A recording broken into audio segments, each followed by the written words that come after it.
Communities returning to play baseball and softball need to have safety guidelines in order to limit the COVID-19 risk. Gopher State Baseball, Metro League Baseball, and Minnesota Softball are at the front of this, along with supporting author and sports medicine practitioner Dr. David Jewison. They want the kids to be able to play again, and they have ideas for how to make it happen.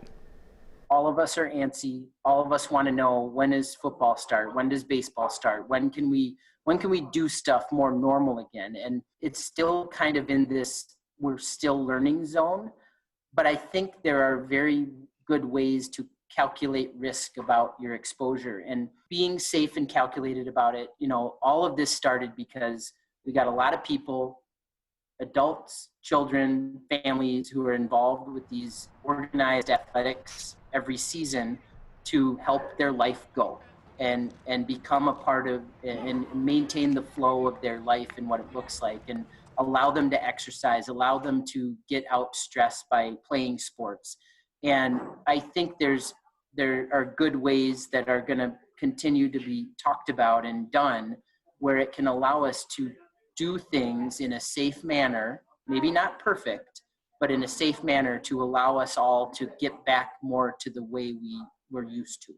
The general feel is the kids will probably be okay, but when it comes to being a parent, you say probably your kids will be okay. You know, that might not be good enough for some folks, and understandably. Yeah.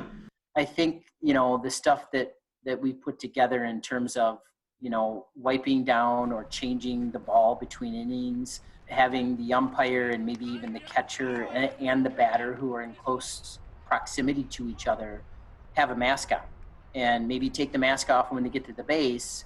You can apply a lot of the things that we're trying to do in the community to a sporting event, and how you participate in that, watch it, be a part of it, umpire it, whatever it looks like, coach it.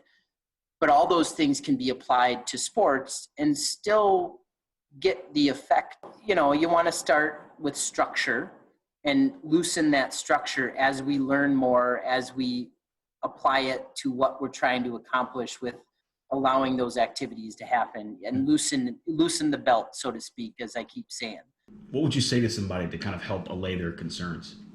No decisions around these organizations are going to be made without recognizing what our governor and our public health officials deem necessary to allow social gathering, etc.